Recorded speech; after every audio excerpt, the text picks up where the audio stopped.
My name is Carolyn. I'm here to be Jamie Harrod Butler. Thank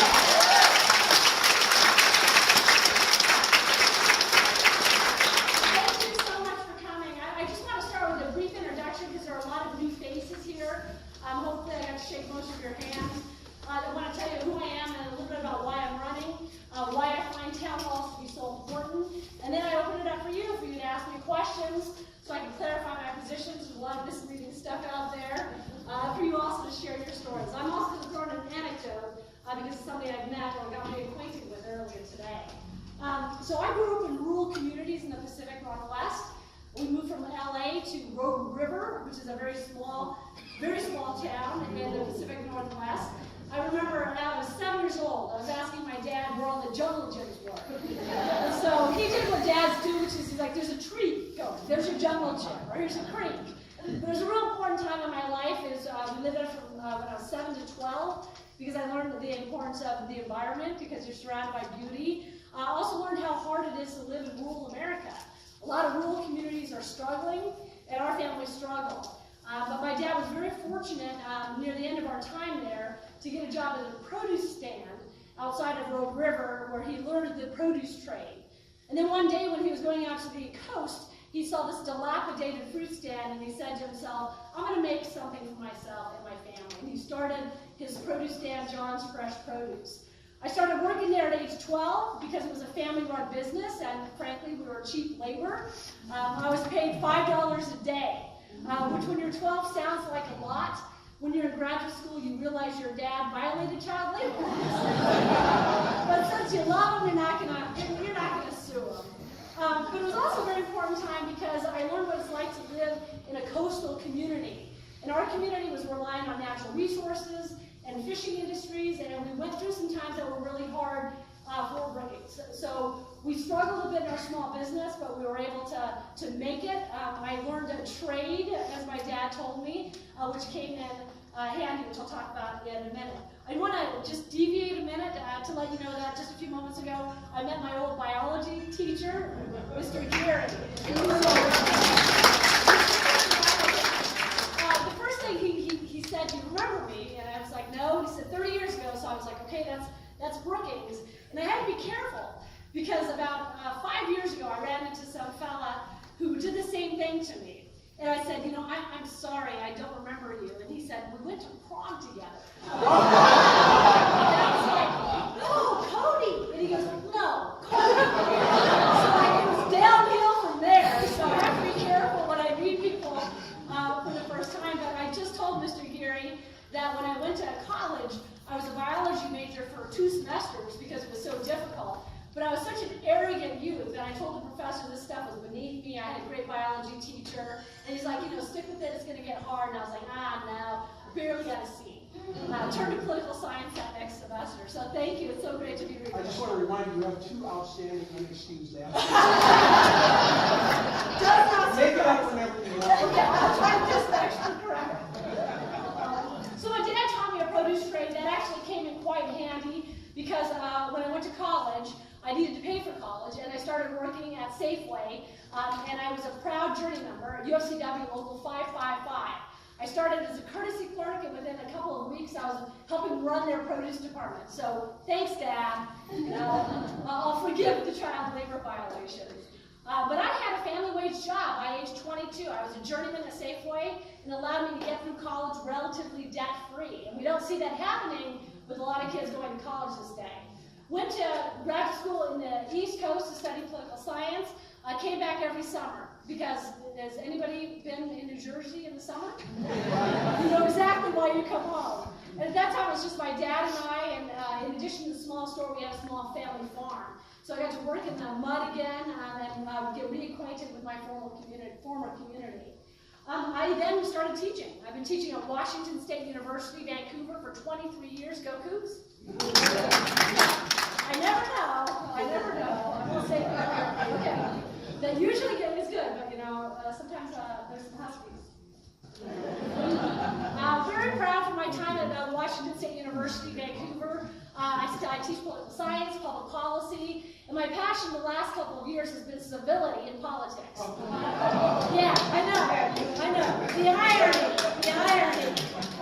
So for the last several years, I've been studying political polarization in our political institutions, primarily in the institution of Congress, finding out why we become so polarized, why members aren't reaching across the aisle, and how bad that is for democracy.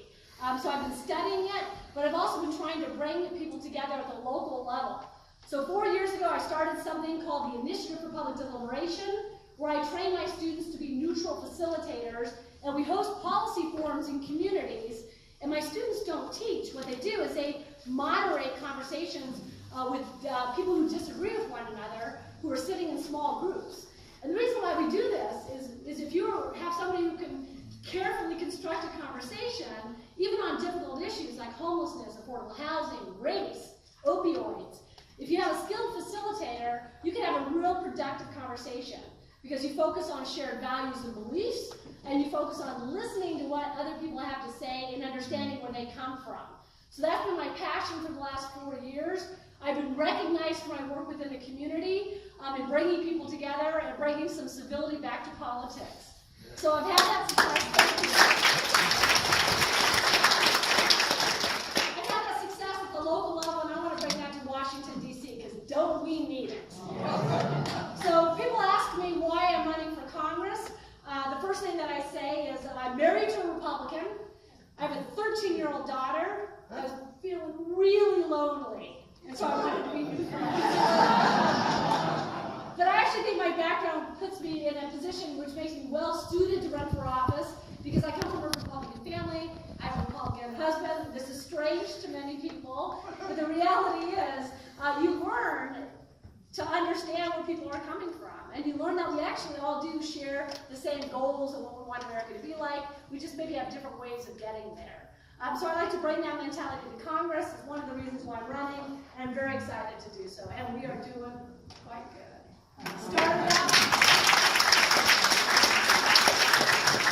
Started out 20 points behind and 2 points ahead. Very happy.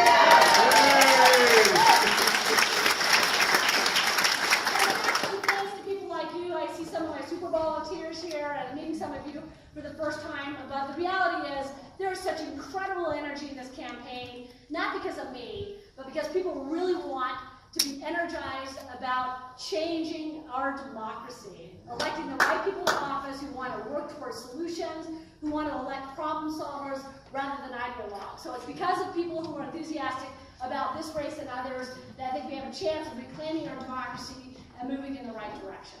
Yeah. So, yeah. Let me end by saying why I find town halls important. By first saying that this is my 42nd town hall in 10 months. This is the second one I've had in Battleground, and we've been in front of 3,250 people so far. We've got 4 or 5 more to go. And the reason why I like town halls is you can hear a little bit about me, and you can also tell me about you, and I can be here to answer questions. I think it is so important to have live town halls where you can meet your potential representative and talk to them about what are your issues. I think they're also important because if we disagree, I can look you in the eye and tell you why we disagree. You can have an opportunity to tell me why I'm wrong. I have an opportunity to defend my record. I mean, that's what representation is all about. Not hiding behind a phone or hiding from your constituents. You have to be out there in the community talking to people. And it's also a lot of fun, and we learn more about each other every time we do this. So we're going to continue to do this as the election goes on. I think it's important to also note, and I don't believe I have to say this, I will continue to do this once elected to Congress. Yeah. So with that, we've got an hour and 10 minutes together. I'm going to open it up for you. What I'd ask that you do is tell me your name. You can I'll try to remember some of them. And then where you were from. And then I'll probably have to yell out the question again. And I want to make sure as many people have an opportunity to ask a question. So if you've asked one, try to let other people have that opportunity. Because even though we have 70 minutes, it actually goes by really quickly. So who's going to be first? It's got to be a good one too. So okay. And your name again? My name is Shelley Stafford, and I've lived in Clark County my whole life. I was born here and I've lived in Battleground for about 25 years. My question was, I wanted to ask about the measure, is it 1631? Is that the one about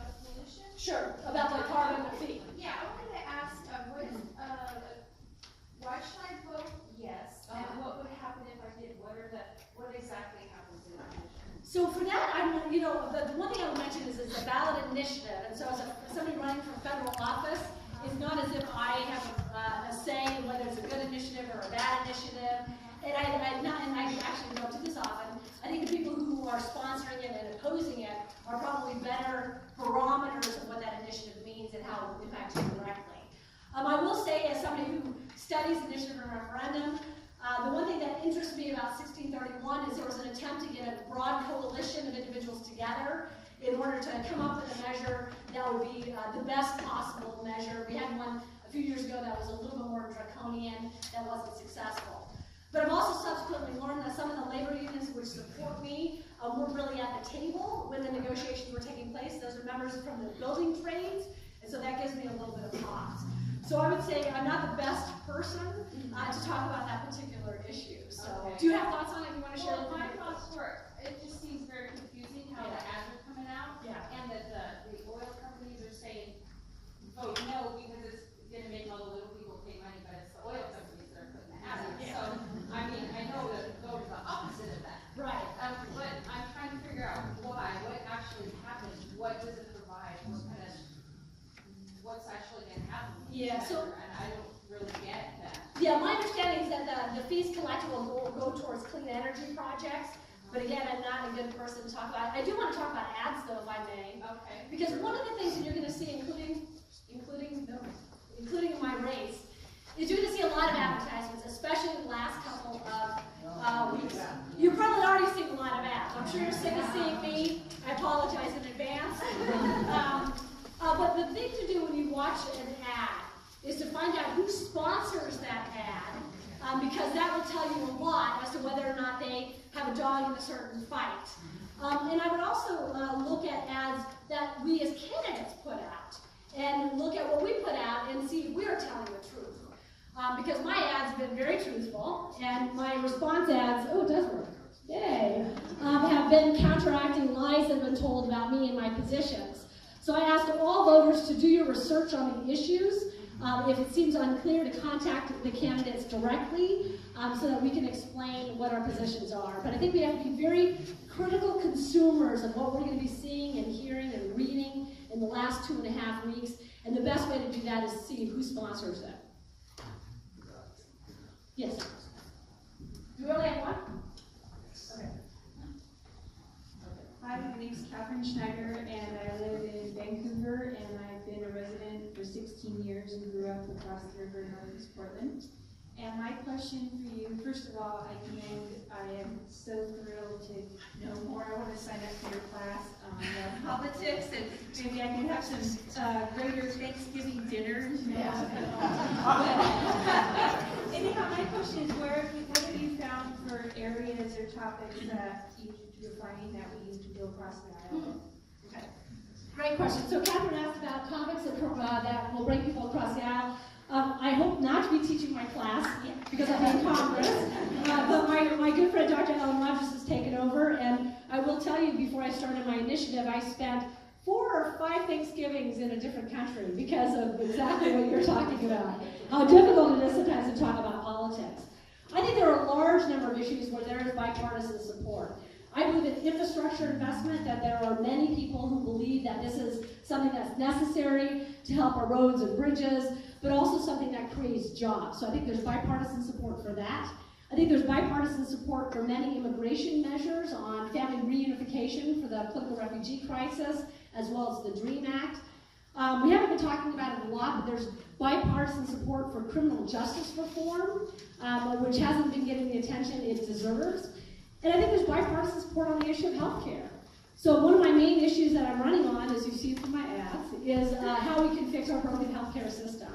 And the Affordable Care Act is not a perfect measure, but it was something, or it is something that has been undermined for the last 8 years by the Republicans and now by this president.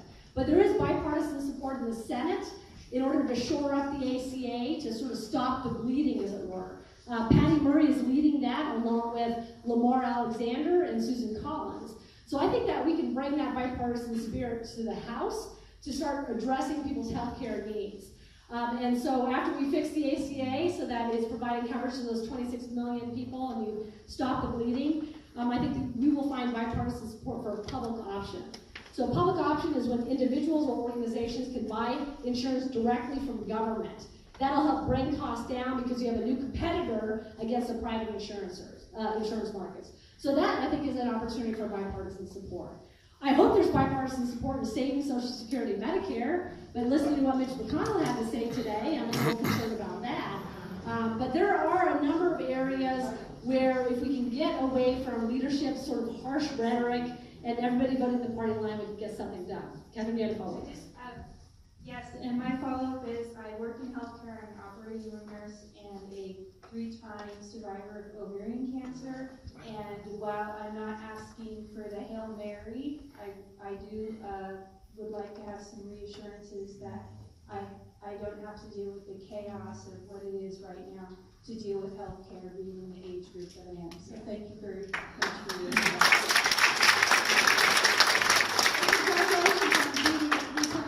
You know, there's so many stories that I hear while at town halls, and one of them is how people are struggling because they don't have access to affordable care, and frankly also people who have prevented illnesses or they have been able to be much healthier because of things like the ACA. I think it's very important we remind ourselves of that, because so often you hear the horror tales rather than the success stories, and they exist.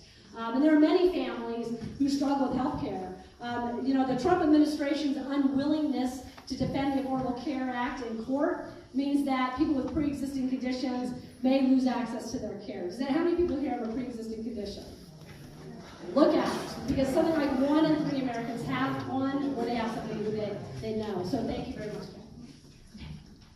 I think we can do that, sir. Yeah. Hi, I'm Patricia, and no booze, but I'm a transplant from King County. I've been down to, it's been really hard being a blue person in a red county. You're among friends. Yeah, that's how we are. But I'm really concerned about term limits. Yeah. And I know this will only be your first term. Right. But how do you feel about it, and what are your thoughts? It's a great question. I'm getting it increasingly in town halls, and I think it's because if you look at the average tenure of service for members of Congress, we're looking at least a dozen, if not 30 years for some of them. So my answer might surprise you, but let me explain why. I'm not in favor of term limits, and it's not because I'm running for Congress. But as a political scientist, when I look at states that have imposed term limits on state legislatures, and we have in this variety of states, what happens is the power shifts from that elected member of the state legislature to their staff, which of course are unelected, and to lobbyists, which have a disproportionate amount of power over those newly elected members. So if the state legislature's experience with term limits is any example of what would happen with Congress, I think it's a bad idea. Now, I do think that people shouldn't be in Congress for 30 years, and I'm not just talking about that because I'll be 81 if I serve that long. But I'm saying that because I do think that new people being elected is very good for the institutions of government.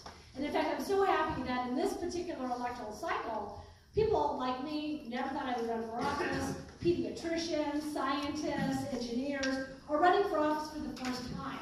And it's not only good that they're new, but they bring a diversity of experience to Congress, which is more reflective of the American public.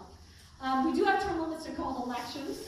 Is another thing I like to say. But what you're actually focusing on is the fact that we have institutional problems with Congress. So why are people in there forever? Well, because so many congressional seats are uncompetitive. So that there are incumbents who are winning with 80 or 90% of the vote. They don't even have to campaign. I mean, I'm working my tail off. Some people don't even have to get out and do anything because they're always going to be reelected. So we have to look at the reasons why that's occurring. One of the reasons why it's occurring is because of redistricting, or what is known as gerrymandering. And so when you have that happening, you create these very safe Republican, very safe Democratic seats, and so people stay there forever. So let's elect new people, because we have that power every 2, 4, 6 years, but let's also look at the institutional barriers that are creating this problem. And let me point out another institutional barrier, and that is the role of money in politics. And this is, you may have seen the press, I raised $1.75 million last quarter. That is an irresponsible amount of money that I've raised. But you have to raise it in order to get your message out. But I've done it without taking a dime of corporate PAC money.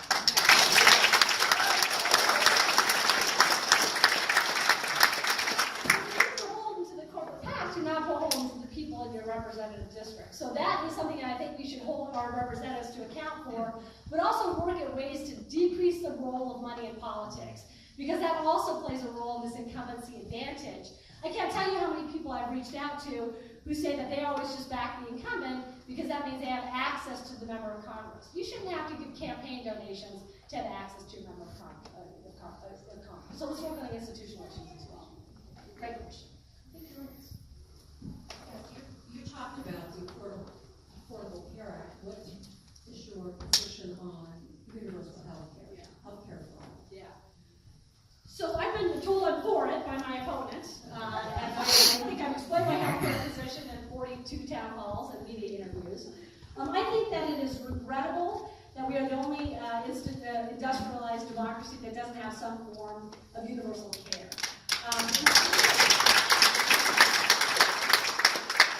That said, the healthcare industry is 19% of our economy, and so the question is, how are we going to get as much care as possible to individuals, given the political climate that we have now? So what can we do in the immediate short term in order to fix the bleeding? That's why I start with the ACA. That's why I talk about the public option.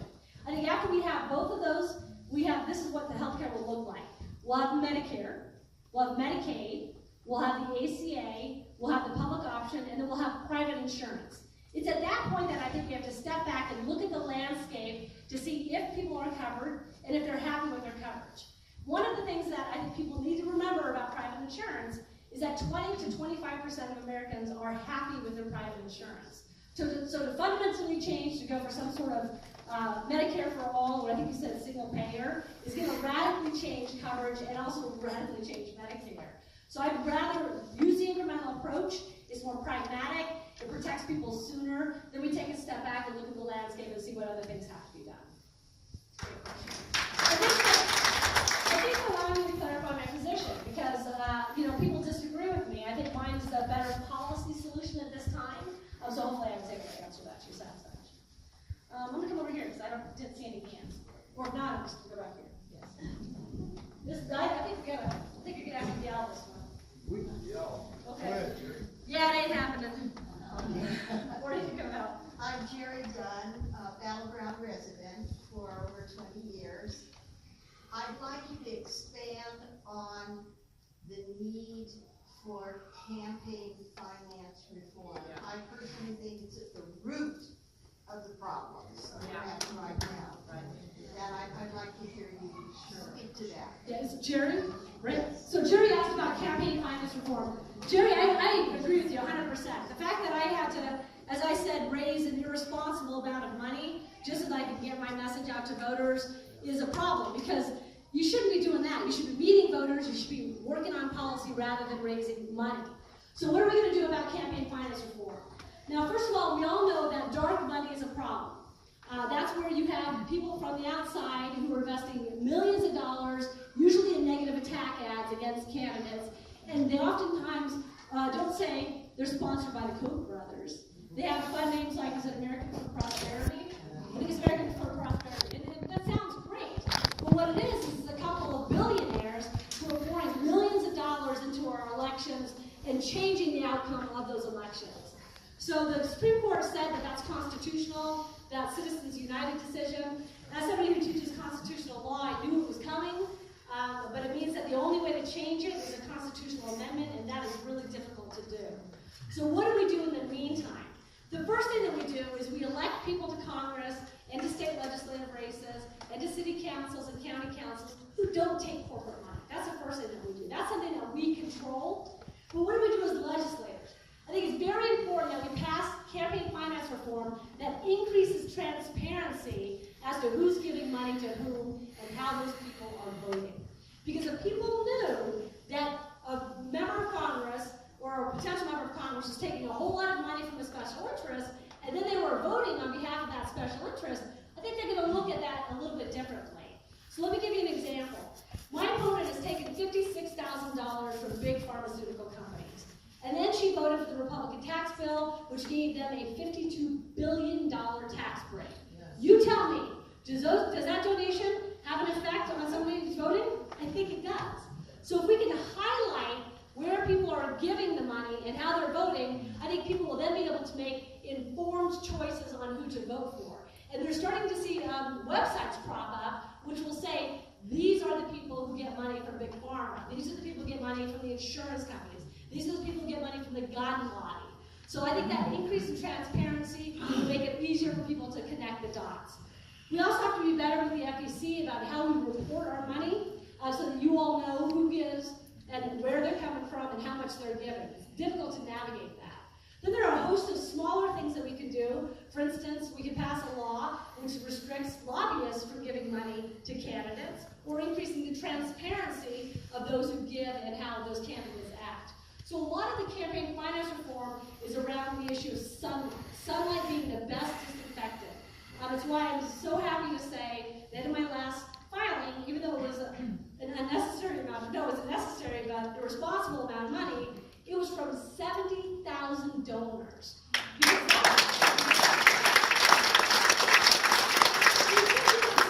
that you're running a grassroots campaign and the majority of your funds come from within the district.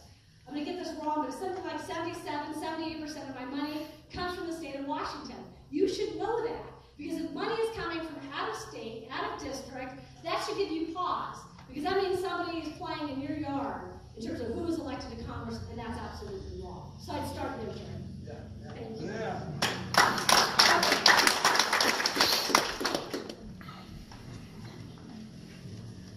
my name is Jerry Oswald. I have maybe a controversial question around Southwest Washington, but what is your stance on gun control? Sure. So Jerry's question was on gun safety, is how I'm going to rephrase it just a little bit. So let me, because I think language matters. Yeah, I think language matters.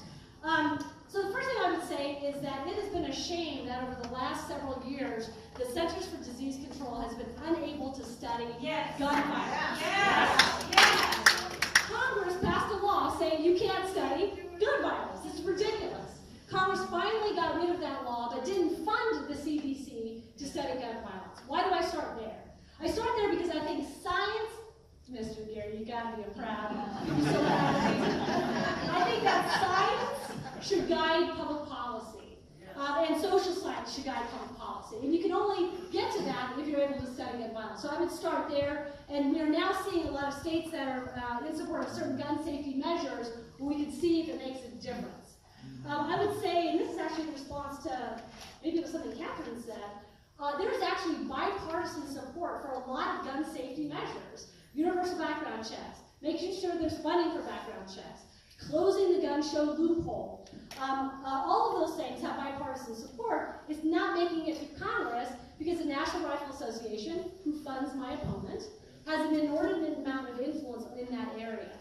I also think we should look at states like Washington, which through the initiative have passed gun safety measures as a sign that there's actually greater support for gun safety measures than people realize. The Extreme Risk Protection Order, passed by initiative by over 60% of the vote, makes sure that people who are at risk don't have folks who are creating that risk who have access to firearms, and the measure about adjudicating people mentally ill, also overwhelmingly passed.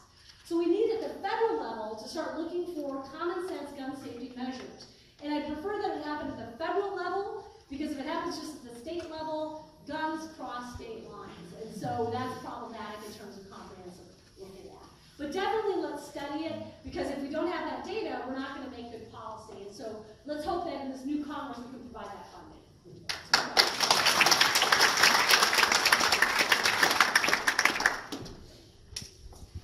Get my exercise. Yeah, you kind of have to yell and stuff. I'm Kathy Peterson. I have a question on gerrymandering. Something that is really, has been in the news a lot, especially in North Dakota, Georgia, and Texas. And what did you do to help that? Because I know that they just did something in North Dakota with the Supreme Court. Yeah. Had a 6-2 vote, which means 2 of others. And is there anything that you can do to stop that? Because now the American Indians over there cannot vote because of rural routes. Oh, really? Yeah. Oh, because of PO boxes. Yeah.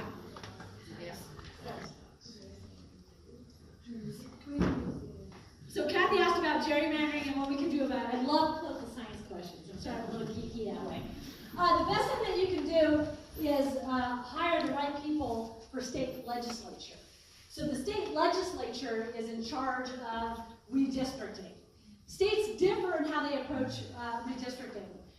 In the state of Washington, we have ostensibly a nonpartisan committee that's overseeing redistricting. It's not a nonpartisan committee. The people who are on the committee are selected by the Republicans and the Democrats. And when that happens, they do what we call sweetheart deals for gerrymandering. So in 2012, the 3rd Congressional District, which was held by Brian Baird, as you know, for 12 years, was fairly safely Democratic. But we were adding a new legislative seat. So what they did is they created a safe Democratic seat in the 10th, and then a safe Republican seat in the 3rd. It's called sweetheart deals. That's terrible, because what it does is it perpetuates the problem. So my argument is to hire the right people for the state legislature who cares about redistricting, but who also will say that nonpartisan academics or members of the community or somebody who has no links to the political party should be in charge of redistricting. Because you need to take the politics out of it. Even in states like New Jersey, they had a 3-member panel. There were still political appointments. So we have to have a process where people who aren't politicians aren't drawing the lines. That's the way to do it. I wish I could do more as a federal representative, but it's a state issue. But we have to really pay attention to who we're electing for state legislatures. Because they are the ones who are in control of it, and it's going to happen, it's coming up. And so we have to be very smart. Pardon? Really hard. Yeah, so I'm sorry, so you mentioned Texas and Georgia. Yeah. So the reason why it's also problematic, and there are blue states, you know, like California. The reason why it's problematic is people are self-sorting. Our migration patterns are that people are moving to areas where they're surrounding themselves with like-minded people. So we sort of have self-redistricting things that are happening. And it's natural people want to be with a community where people think like they do, but our migration patterns are part of the problem as well. Well, I know that I can't there in Minnesota, only won by 1% last time. Yeah.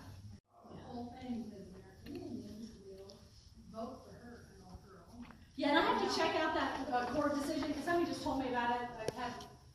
I try to read a lot in recent time, so I'll check it out so I have a better answer than that one. Because it's a Supreme Court decision, right? Yeah, it was. They upheld the North Dakota. And They said it was gonna save them money or something. I don't well, know. and if they're looking at post office boxes, that's not just American Indians. There are a lot of people in rural communities. They went with him on that. Yeah. But most of them that vote in that area for how we had count are all, she would win. She would win. Yeah, I'll look more into that because it's a problem. I think you have a phone. As a follow-up to that though, thank you. My name's Denise Well. I live around the corner actually, so it was really easy to get here. And your middle name's Denise, so you won't forget me. But as a follow-up to that, one of the things that I knew that you can maybe have something to do with is the Commerce Department and the census.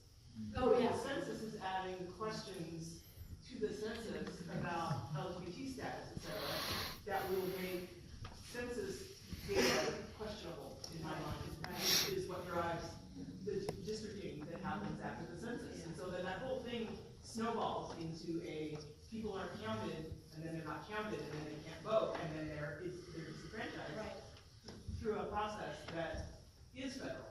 So what are your thoughts about the Census Department, the Census Bureau, and the Commerce Department? Thanks, Denise. That's a great question. This is why I learn things in my town halls right now, or things I've forgotten. I worked with the feds for 20 years. So you know, okay. So the census has perennially had problems. It's not just they're adding new questions, is that there are oftentimes undervotes in urban areas, which are predominantly communities of color, which also predominantly vote for Democrats. So there's got to be an oversight function for Congress. I will look into it. It's something that I care. I like democracy. I like when it works. I like one person, one vote. You know, I like safe and free elections. Can I get an applause line? I know on the trip, and it's going to be funny for all of you. It's tragic. So if there's an opportunity for me to use oversight in that way to help preserve our democracy, I absolutely will do that. You've got my solemn vow on that. Thank you. Thanks. And thanks for reminding me. And then I'll go back there. My name is Sharon. I just moved back to Washington State, actually from Minnesota. Okay. I lived in Eastern Washington for over 10 years, wanted to get to this side of the state. You're a teacher, you're in higher ed. Student loan reform, student debt. I'm 55, I still have debts I've never been able to pay. I can't buy a house, it's crippling me. Not just, I know there's forgiveness and stuff that people now going through, but what about all this debt? But what, you can't even get rid of it in bankruptcy. Yeah. You have to be mentally ill to get rid of it. I didn't even hear that. Oh, yeah, for disabled, for the totally and permanently disabled. Oh, disabled, okay. Okay, but that can be if you're mentally ill, you have to not be able to work at any job. Okay. And it's a separate bankruptcy, trust me. I do know that. Trust me, yeah. So it was, Susan? Sharon. Sharon, sorry. So Sharon, you said you're 55 and you've got debt. I've got lots of debt. I am 51 and I still owe, I think, 36,000. They went over $1,200 a month. Yeah, that's terrible. Okay, it's just never gonna, I've been able to, Can't buy a house. I've finance, I've done everything, I've never been able to pay. No, it's What's terrible. gonna happen? Well, and it's terrible for people like you and I, because what we've done is we've paid hundreds of thousands of dollars in interest, and it's not like we're looking at the debt, it's interest that we're paying. I'm at 8%. You're not gonna pay off on the land. No, it's not happening. And I'll pay mine off by the time my child goes to college. So I feel your pain, and then I'm as a, single, Yes. yeah. well, and as a university professor, I know that students struggle. Do I have any students here who have, okay, sometimes, okay, there's one in the back. So we are always dealing with it in college level. What am I gonna do about it? So a part of it's gonna be triage right now. So I'm not sure what we can do for folks who've been paying for a long time. Or not paying. Because they don't have capacity. But we do have to have reform, because if you can't share and buy a home because you're paying off a debt, because that's the only way you can go to college, that's not right in America. Here's what I'd like to do. I think we need to add to the amount of money we have for Pell Grants, which is funding for people who qualify for it. For loans, I think we should move to very low interest or no interest loans, so we don't get into a situation where somebody's just paying interest.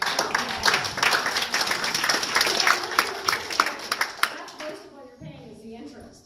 Also, I think people should be very aware that the Republicans are undercutting the loan forgiveness program that currently exists. And that's problematic, because that forgiveness program actually attracts people into certain jobs where they desperately need people. So I think that we got to go back to what we had before, which is some amount of loan forgiveness. And then if people are very much struggling like you are, we have to find a way to refinance that debt in a way that is manageable for you. And I hate it when we create policies, and you teed this up nicely, where the current students benefit from a very new policy, but those of us who are still carrying debt, we don't benefit. So let's look at the people who aren't touched by reforms for current students and see what we have to do for people like you. It's something that I care a lot about. It's why, if elected, I'd like to be on the Higher Education and Labor, or sometimes it's called Small Business Committee, so that I'm there to bring my experience as an educator, and also as a parent and as somebody paying off debt, with how that hurts your economic capacity. Because that's really what it is. If you're paying $1,200, I'm not able to pay, I'm not able to, that's what they want. Yeah. And that is refinance, we misunderstood, that is refinance. Yeah. I just keep deferring it. Yeah. And it adds up. Hardship. Yeah. And it adds up. Years and years and years, you have people in that position.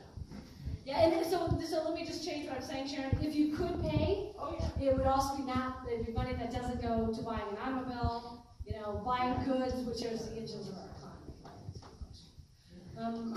This is really come back. Could you already ask? Yeah, I'll come back to you. Sorry, I got a loud voice. Okay, good.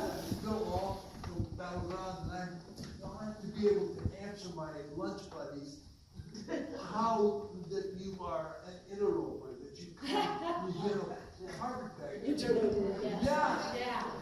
How can I tell them to shut up and look at the road? Well, tell them that I lived in the district for 16 months, and the constitutional requirement is that you live in the district one day.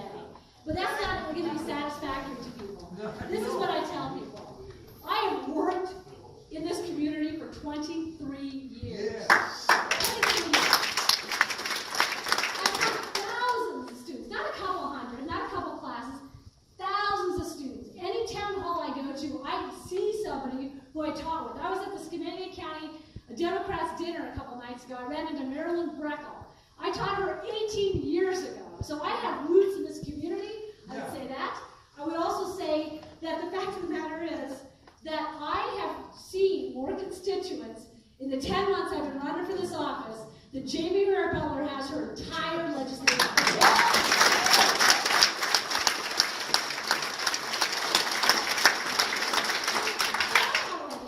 I would say that look up the definition of carpetbagger.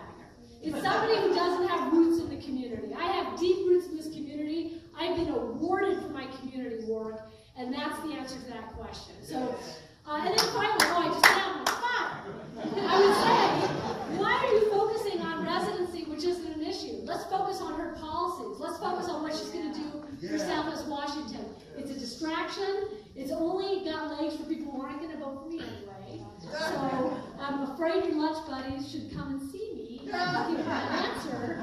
But that's me how I respond. Thanks for the question, Bill. I appreciate it.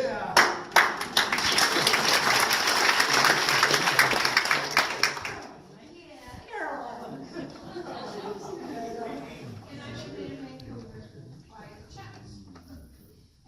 Chuck's is great. I like Chuck's produce. I go there, it reminds me of home.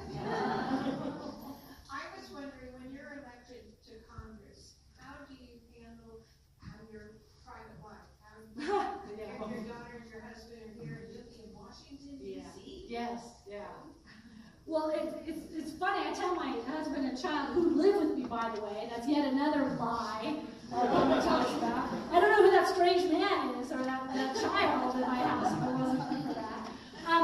So it's going to be tough, actually. It's tough on members of Congress. But what I will do is come home every weekend to be with my family, but also to be with the people in the 3rd Congressional District.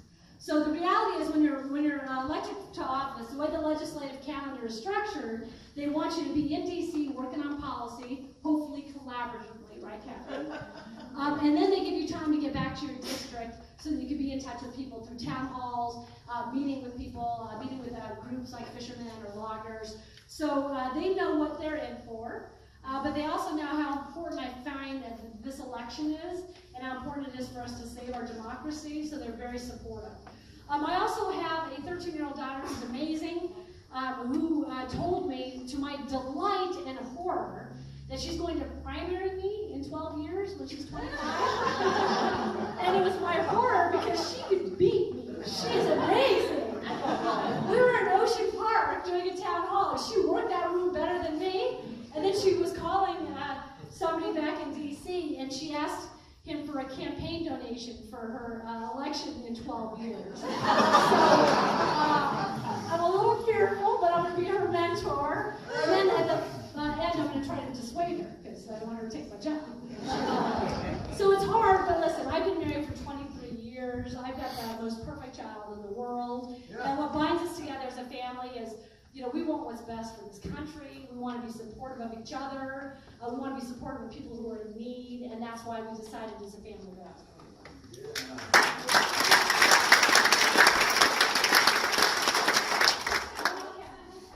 Yeah, okay. You jump in this one. When you're in there, I'm gonna come visit. Of course, everything. Yeah. Can I give you tours? I think I don't know about that. My name is Andrea, and I'm a 13-year resident of the center.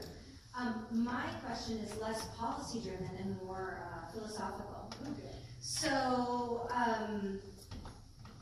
with the latest Kavanaugh debacle and Me Too, as a woman, you know, what it uncovered in our government, I think we all knew it was there, but it really shook me to the core. And I'm just interested to know, what are your feelings as a female going into this Congress? You know, how do you feel about that? That's a great question, and I remember I was in graduate school with the Clarence Thomas hearing, so, you know, we've been to this rodeo before. Here's what I'm going to tell you, which might surprise you. I'm excited, because I'm one of almost 300 women running for the House of Representatives. So many women are stepping up for the very first time, and I think a lot of us, me, I think we're going to win. So I'm actually excited about the possibility that we will have newly elected women who see themselves as problem solvers and as collaborators, women who want to get stuff done. And so I'm excited about that possibility because, as I mentioned earlier, you know, people are running for the first time ever. And they bring a very different mindset to Congress. And so I think that we have to just sort of look at the hope of the future and not dwell on the past because it was a debacle. As a woman, as a mother, to see somebody treated that way in Congress, and then to see how angry and divided people were after. Because that's the other thing. People fell into their camps very quickly. And it became less a question about judicial temperament and whether somebody's qualified for the court than if somebody was believed and whether or not somebody liked beer in college or high school. The conversation fell apart. So I think it's a remarkable reminder of how divided we are, not only in Congress, but also in the electorate. Because if you talk to people after that hearing, they really were not talking with each other, they were talking at each other. The short answer, Andrew, is I'm excited. I wouldn't be doing this if I didn't think that I could make a difference as a member, as a leader, and as one of what I think will be dozens of newly elected members of Congress who are really excited about changing the institution from within.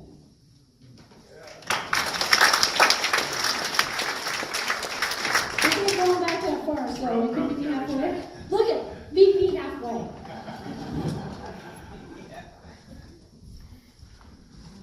Hi, I'm Jason. I live in Vancouver, and curious as a political scientist what your thoughts are on reforming, keeping, or getting rid of the Electoral College. What inspires you to do this? It's funny because I say I'm a political science professor, so either I know exactly what I'm doing or I should know better, right? What inspires me about doing this is the opportunity to reclaim our democracy from within, to get money out of politics, to have this great opportunity to have a Democratic House to put a check on this president, which I think is enormously important because the Republicans are not acting in their constitutional responsibility to check the executive branch. So all of that motivates me. I see real opportunity. Like many people, I was saddened by not just the 2016 election, but the election results, because I saw us becoming further and further divided. I learned today that the president was making fun of another woman because of her physical appearance. For me, I couldn't stand by and not do anything. And when a student comes to see me at my office hours and they're complaining about something like the grade they got on the test or something that they think isn't working in their lives, I always ask them, what are you going to do about it? And for me, frankly, it got to the point where I had to ask myself, what am I going to do about it? My answer was to run for Congress. So we'll see how it turns out. But your question is about the Electoral College, and I want to answer that because it's, again, a political sciencey question I get all excited about. I'm not a fan of the Electoral College because what's happened in the last several cycles is the popular vote winner has not won the Electoral College. So I think it undermines people's confidence in our democratic system, particularly in 2016 when the vote differential was 3 million people. That's a huge amount, not the 500 or 600 with Bush v. Gore, but 3 million people. That said, the Electoral College has a function in that it makes sure that, if you're running for president, you are incentivized to go into some of these smaller states in order to campaign. So if I were strategic in running for president, I'd stay on the coasts, hit Texas, there's a lot of people there, and then I'd just try to rack up as many votes as possible. That's not good for democracy either, because all of those states in the middle would be ignored. And those states in the middle have a lot of rural communities, and rural communities are suffering. So I don't like the Electoral College, I don't like the straight popular vote, so I think we have to have some sort of a hybrid mix of the two to ensure that you do get people who are running for office who will try to get to as many communities as possible. I don't know what that looks like. There are 2 states that have what's called proportional allocation of electors. So it's not winner take all. Most states, if you win the popular vote, you get all the Electoral College votes. Some states say, if you win 60%, you get 60% of the electors. That's just a different form of a popular vote. So that's not the answer either. So I think we have to go back to the drawing board. It takes a constitutional amendment, which is tough. And while we're talking about it, is anybody here from Iowa or New Hampshire? Why do they have so much power in presidential elections? I mean, there are other areas of reform that I think we have to really strongly think about. It's like when primaries are held, where they go to politics. I mean, if you're in Iowa, that is a very homogeneous community that relies on certain issues around like agriculture. It's not very diverse. So I think we have to look at ways in which we structurally have systems that disenfranchise people, discourage people from running, and all of that. And in Congress, we have an opportunity to take another examination. So sorry that was longer than I wanted.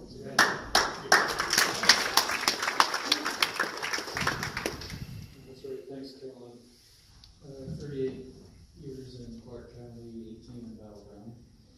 My question is about, well, today there was an article, Associated Press, that the national deficit is over 700,000 billion plus, headed for $1 trillion.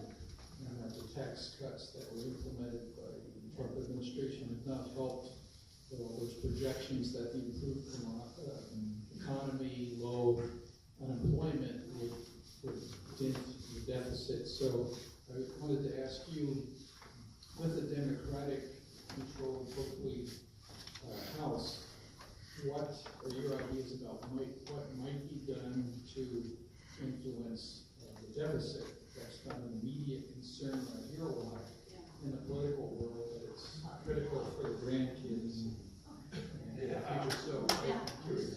No, it's a great question, Mike. So let's talk about the tax bill. So this is a tax bill that was passed only by Republicans with no Democratic input. What does that bill look like? It's a bill that gives corporations permanent tax cuts.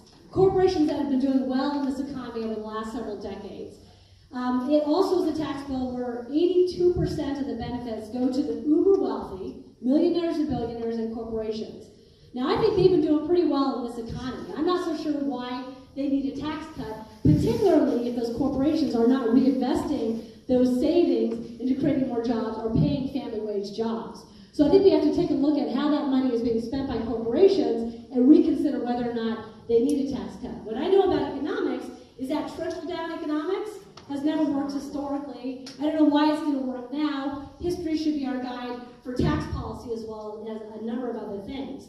Now, there are things in the tax bill which I'm in favor of. There are some cuts for small businesses. I think that's enormously important because small businesses are the engines of our economy. But even if they get a small tax break, if corporations are getting significant permanent tax cuts and they have a lot of power, those small businesses are going to be at risk from the corporation. So we have to look at whether or not we are not unintentionally creating weird consequences. I know that for my family business, when I was growing up, the time that we struggled the most as a small produce stand was when Fred Meyer opened in our community of about 4,500 people. Because Fred Meyer was the Walmart of the day. This is 30 years ago, a long time ago. That they were able to drive costs down, which was good for consumers, but bad for small businesses. We were really at risk for losing the farm, losing the store, because we couldn't compete. So I think we have to think about how economics works. So I would like to revisit parts of the tax bill that give tax cuts to corporations and to individuals who don't need those because they're doing fine in this economy, while making sure we protect working class families who frankly are struggling. So often we hear about a low unemployment rate, we hear about how the economy is booming. Let me tell you, I'm talking to a lot of people who haven't seen a real wage increase in decades. And we hear that there's maybe like a 3.9, I think the number was 3.9% wage increase, and Republicans are really excited about that. And they're attributing it to the tax bill. Well, guess what they've also looked at? 296% increase in prescription drugs in the last 8 years. Increasing healthcare costs in the last 8 years because of what the Trump administration and Republicans are doing to undermine the ACA, among other things. Look at other consumer goods. They're going up in price. Why?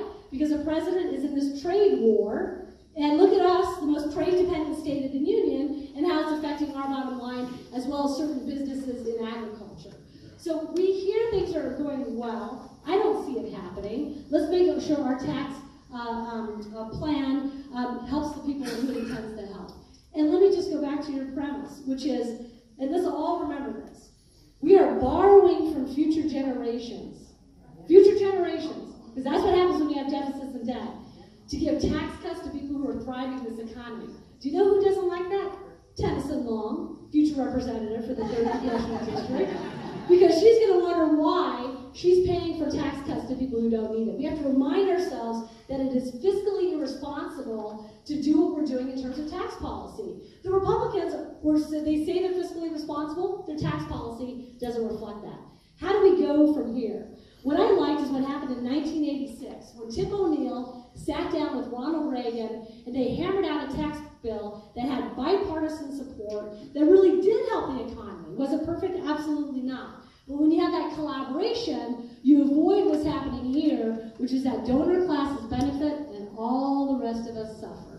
So let's start there. And why is this so important? Well, it's important because I read the news today, and Mitch McConnell said he's really concerned about deficits. He's really concerned about the debt. Do you think Mitch McConnell's going to take a look at that tax bill? No, he's not. So we have to ask ourselves what comes next. What comes in November when we don't have Democrats in charge of the House and Senate? Earned benefit programs are going to be at risk. Programs like Medicaid that affect our most vulnerable are at risk. We already see in the Farm Bill how people who are on food stamps are having to go through hoops in order to feed their families. That's what happens with this administration and the Republicans. So it's a long answer because there's a lot of ways that we have to address it, but I think that we all need to be fiscally responsible. Of course we want to cut fat where it exists. I'd say not giving the Department of Defense a big increase when they even didn't want it would be one area to start.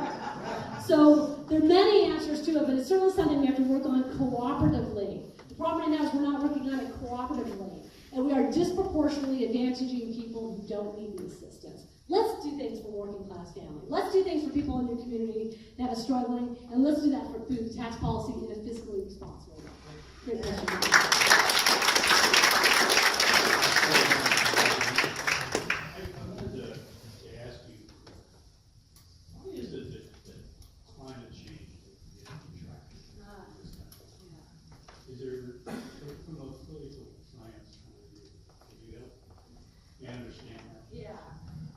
So Bill asked about climate change and why it doesn't get so much traction. So I think the big issue, as came up earlier, I forgot my name. Money and politics. Money and politics. I think that's part of it. The fossil fuel industry and the Koch brothers have an inordinate amount of political influence because they have the resources. So I think there are interests, there are special interests that are fighting our efforts to move to clean energy projects. So I think that's part of it. And I think you see this, and this actually gets back to your question at the beginning. I forget your name. Shelley about 1631, is that you see how much money is behind some of these efforts to stop certain energy projects. So I think money politics is part of it. The other thing is apparently we're living in a post-factual world, and that there's such a thing now as alternative facts. We're not applauding the post-factual. Who said it? I told you, no. But we're living in a world where people say that climate change isn't real, or that if it is real, that is not human caused. Well, I agree with the 97, 98% of scientists who say that it is real, it is human caused. Some of it is cyclical, and we're actually on the wrong end of the cycle, so it's just going to get worse. And I'd ask them to read the UN report that just came out, which said we are in big trouble if we don't start pursuing measures to address climate change. It is an existential. It is the most important policy issue on our plate. However, I will say that when you're talking to somebody, particularly in a rural community, who doesn't have a family wage job, and you're saying, I want to talk to you about climate change, they're like, I want to feed my family. So we have to recognize that that tension exists. And so we have to be able to navigate that tension effectively.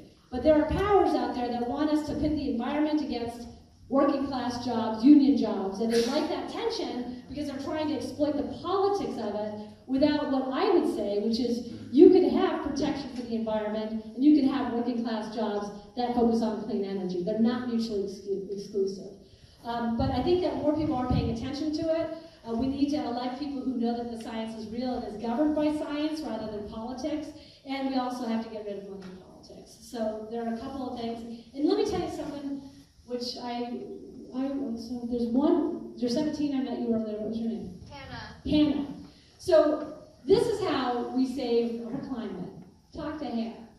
Because the biggest activists right now on behalf of the environment are kids like Hannah in high school and kids in college. because they know it's an existential threat. They're concerned about it because they're seeing that their futures are jeopardized. So I think we need to empower young people as much as possible. I have more high schoolers volunteering for my campaign than college students because they are very concerned about the climate. They're very concerned about gun safety. The children are our future. That sounds hokey, Hannah, but the weight of our democracy relies on you. It really does, because they are the ones who know that they're going to be around dealing with the effects of climate change. But we also have to learn to talk about it. And so if I say I believe climate change is real and it's human caused, and I talk to somebody who says, no, it's not, I'm going to pick on you, Sharon, because I know that this is Sharon's position. Sharon says, no, it's not real, it's not human caused. If we start there, we're not going to get anywhere in a conversation. But if I say to Sharon, let's talk about forest fires. Let's talk about flooding in the Chehalis Basin. Let's talk about how agriculture yields are lower now because of our changing climate. Then we're starting to talk about climate change without talking about climate change. So we have to change the way we approach this so we can find that common ground and at least start to mitigate the effects of climate change while we look for long-term solutions. So I don't have a perfect answer, but that's what I'm thinking a lot about, and then trying to get all Hannah's friends to come to my next town hall.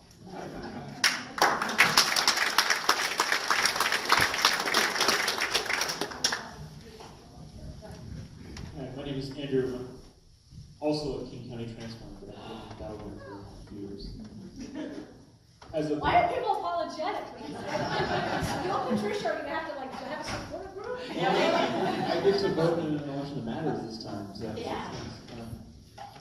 As a student of political science, you know one of the reasons we have a representative democracy is so that when really complex issues come up, you can sort of bring to bear your expertise and make informed decisions.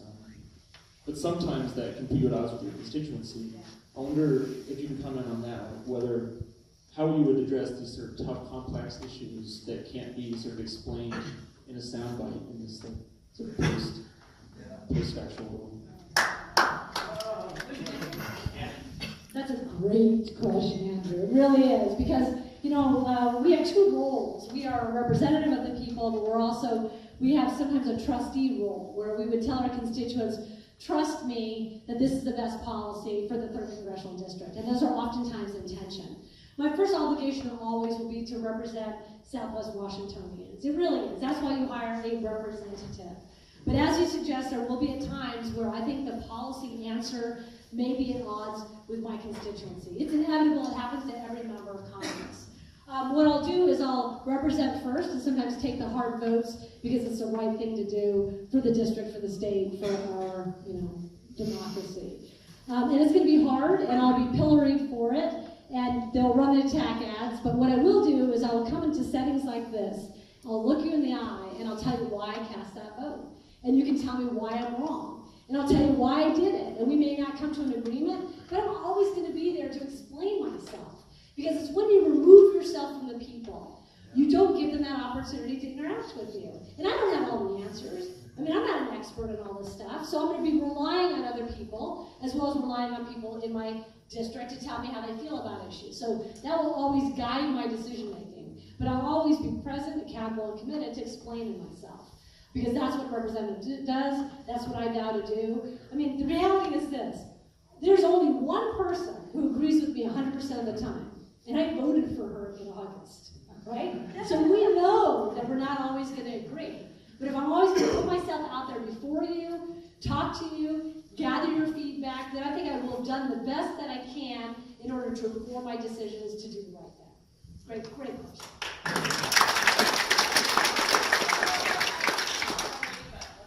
Really important to my family in particular. A lot of families actually. It's going back to the students. Yeah. And I'm struggling with the fact that our federal government is making money off the back of students with the interest rate at all. Yeah. And I just believe strongly that they should have a 0% interest on their loans. And I want to ask you if you're going to go to bat for me with that, because it's very important to me. 100%. I'll go to bat for you, I'm going to go to bat for Sharon, and I'm going to go to bat for all the students that I used to teach at Washington State University for 23 years, Bill. 20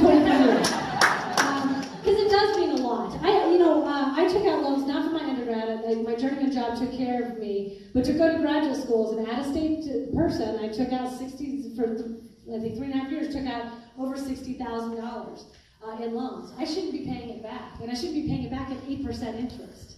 So, and we find people who can't pay it back, and the interest just goes up and up. So I think it's definitely an obligation. But I also want to turn this into a different direction, if I may, which is to say that even though I teach at a university, I think we all have to understand that a college or university education isn't for everyone. 2/3 of Americans don't go on to college, they don't go on to university. And so we have to make sure that they have different career pathways that we also financially support. So I very much am in favor of funding apprenticeships and internships at an early age.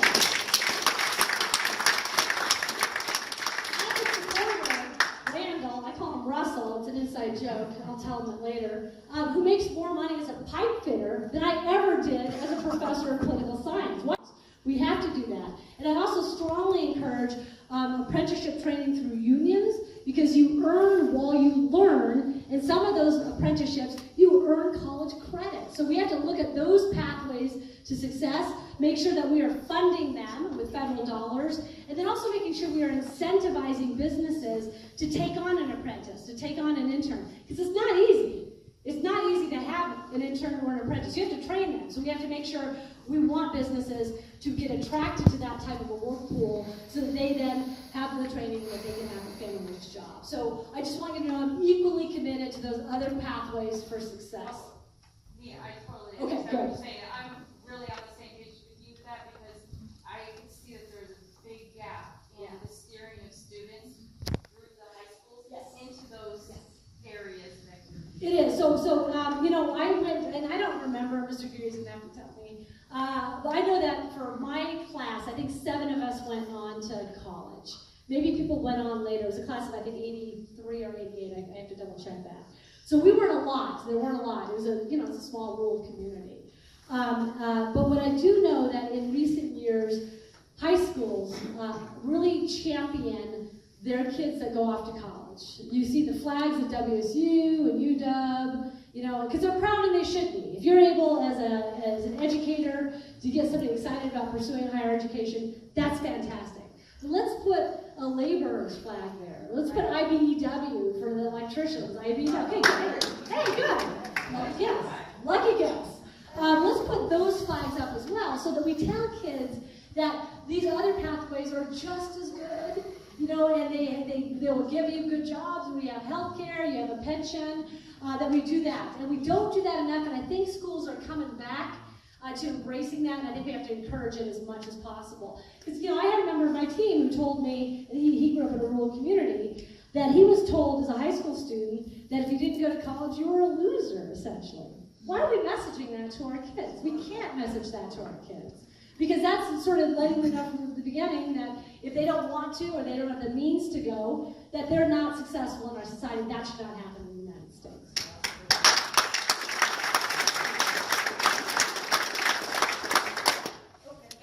That's fine. Couldn't get my wife to do it, but she would.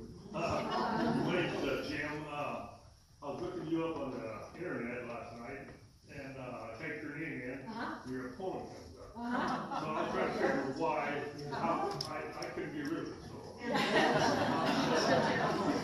You had a virus. I would say it's the Russians to make a joke, but that ain't no joke. So let's, what political campaigns can do is they can buy pathways to that. I don't know. Just Google it. Yeah, I could barely use my iPhone, but the kids on my team tell me that there's a way of doing it. So we don't do that. Hopefully you looked down and found them eventually. Yeah, eventually.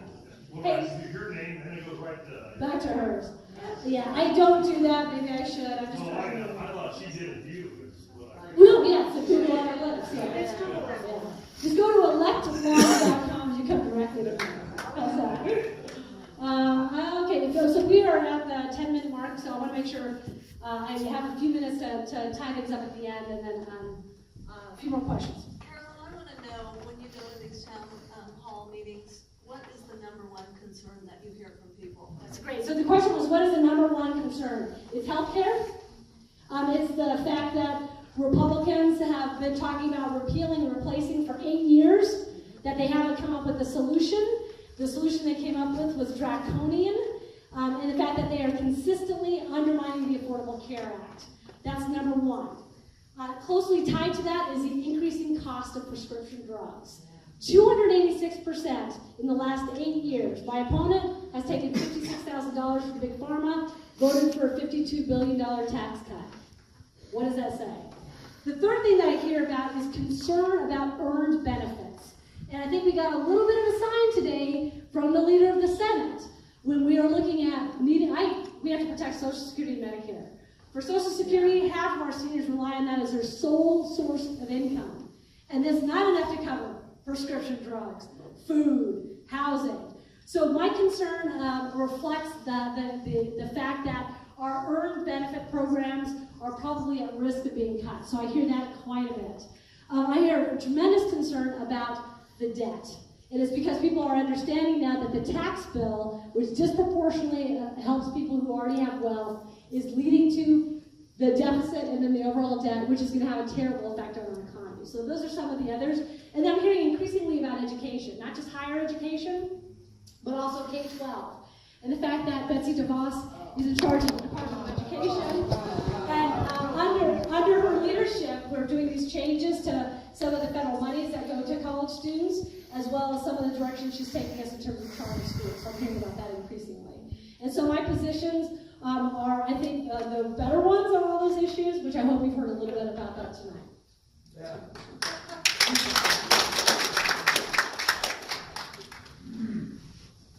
Hey Carolyn, I grew up in Cape Junction. We're almost cousins. We are, yes.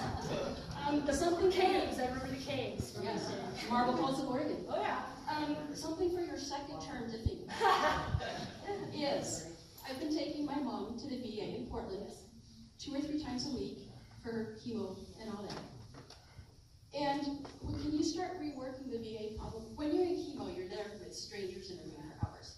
There are people driving from Eastern Oregon. Yeah. Can we get more VA hospitals, please, with more parking? Yeah. Oh, yeah. So yeah, I think that actually the trend. So I don't know. I don't know yet.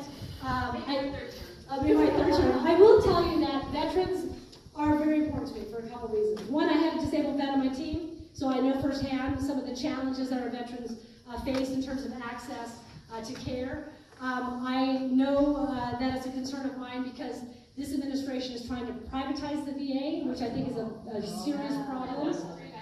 The 3 guys at Mar-a-Lago, but it's also, we have the Choice Act, which is a great program which allows a veteran who isn't within a certain distance to go to a regular doctor, not a VA doctor, so they have that access to care, which theoretically is a good idea.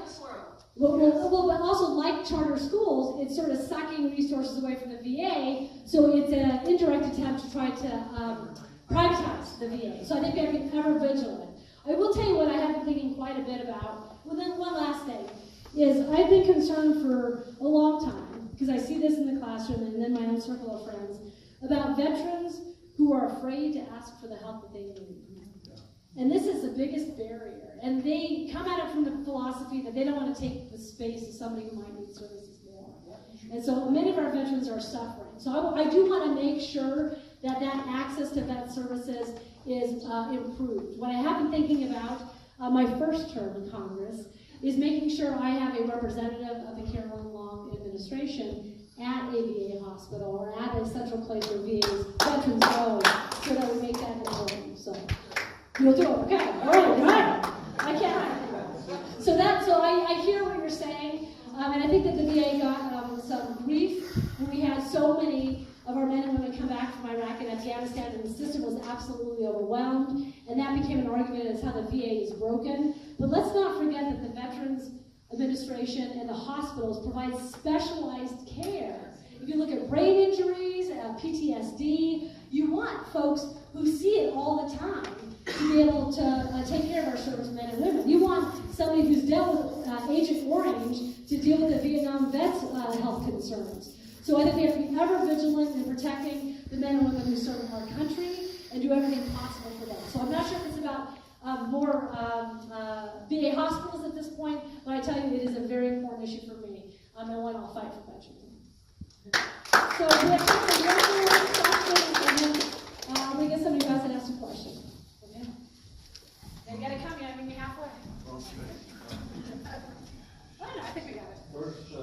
Tell me who you are, where you're from. Jeff Lyon, I'm from Tennessee, and I come from a small town, small community, and one of the guys there bet his friends that he could shoot a hole in the water tower, and he won the bet. And I don't think people like that should go nuts. Number two is that whenever I left Tennessee, there were no armadillos there. Then all of a sudden they started getting run up on the road, and people said, well, they're just other people's exotic pets. Now there's too many on the road to be just other people's exotic pets. And number three is that I know this lady who took her mom to urgency care because she's bleeding from a rectum. She got there, and her mom didn't have ID on her. So they would not do urgency care because her mom had no ID. And I think there's something wrong when we live in a society where it's easier to get deported by ICE than it is to get health care.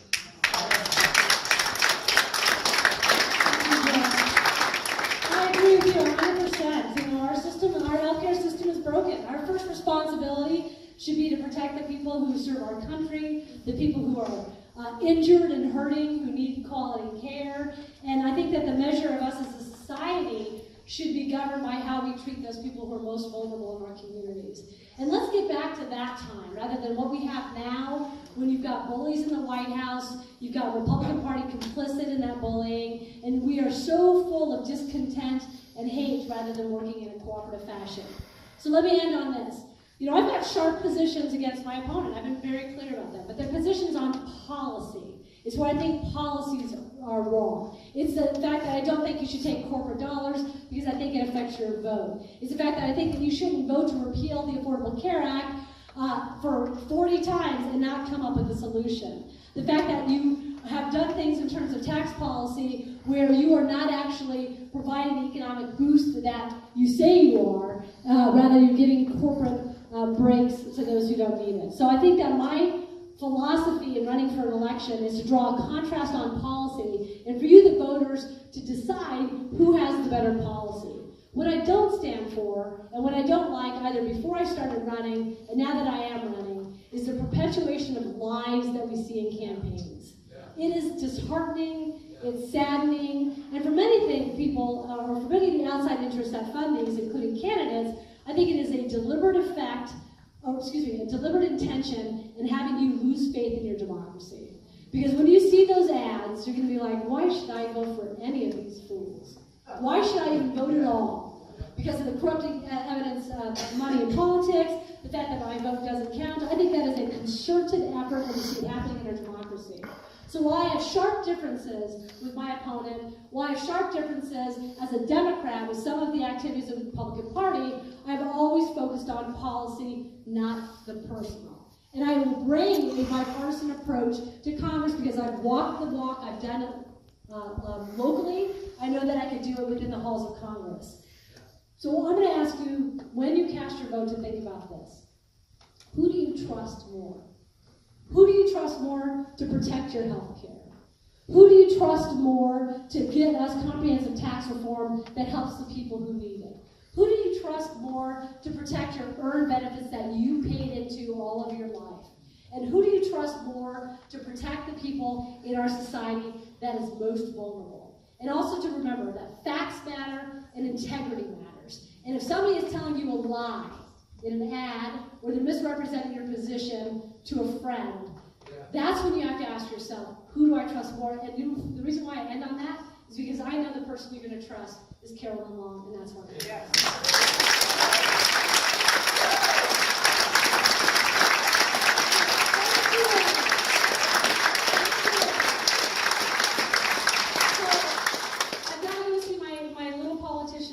So I'll only have a few minutes, but I just want to end by saying we have many opportunities for you to volunteer for the campaign. If you're interested in doing it, I've got great volunteers here signing people up. Right now it is a race to the finish. We have 3 weeks to go. Ballots drop on Friday, so this is going to wrap up really quickly.